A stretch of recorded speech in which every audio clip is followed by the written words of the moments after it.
Thank you for watching and please consider subscribing to my channel. Also, don't forget to share this video with your friends and family so more people can see it.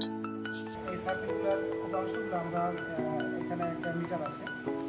এই মিটারের সাহায্যে বাজার মূল্যেও আমরা test করতে পারবো অথবা series সার্কিটের মাধ্যমে টেস্ট করতে পারবো। তো আজকে আমাদের প্রশিক্ষণার্থী আজকে দেখাবে একটা সিরিজ লাইনের মাধ্যমে বিভিন্ন যে ইলেকট্রিকের উপাংশ আছে সার্কিটের এই উপাংশগুলো কীভাবে টেস্ট করে সিরিজ লাইনের মাধ্যমে এই জিনিসটাকে দেখাবে। তো আজকে আমরা দেখি কীভাবে টেস্ট করা যায়। সর্বপ্রথম কী টেস্ট করতেছি আমরা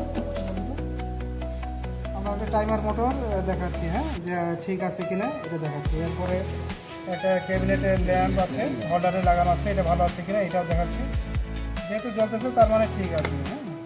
এদিকে আমাদের একটা রিলে লাগানো আছে, পিভিসি রিলে, যদি বাতিটা জ্বলতেছে এর মানে এটা ভালো আছে, হ্যাঁ। আর এটা হচ্ছে কারেন্ট কয়েলের রিলে, এই কারেন্ট কয়েল রিলেটা আমরা দেখাই, হ্যাঁ, এর মানে ভালো আছে। এখানে একটা ওভারলোড প্রোটেক্টর আছে, এটা দেখাও ঠিক আছে কিনা। হ্যাঁ, জ্বলতেছে, বাতিটা জ্বলতেছে তার মানে ঠিক আছে, হ্যাঁ। আমাদের ক্যামেরায় বাতিটাও একটু দেখায়, যা নারে বুঝবে না, এখানে শুধু ধরতেছে, হ্যাঁ। আচ্ছা, বাতিটা জ্বলতেছে তার মানে ওভারলোডটা ঠিক আছে। এটা হচ্ছে বিলস্টার থার্মোস্ট্যাট, এটা একটু দেখাও,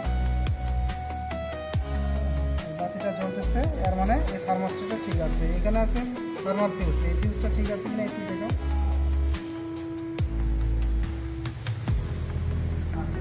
একটা ধরে দেখতেছি বাতিটা জ্বলতেছে তার মানে ঠিক আছে। এখানে কি আছে, একটা হিটার আছে, হিটারটা দেখো। তো এই ছিল আমাদের জব, একটা আমাদের সিরিজ সার্কিট সিরিজ লাইনের মাধ্যমে এই বিভিন্ন উপাংশগুলো আমরা টেস্ট করে দেখলাম যে ভালো আছে, প্রত্যেকটাতে বাতি জ্বলছে তার মানে ভালো আছে। যদি বাতিটা না জ্বলতো তাহলে বুঝে নিতাম এটা নষ্ট আছে। এই ছিল জব। সবাইকে ভালো।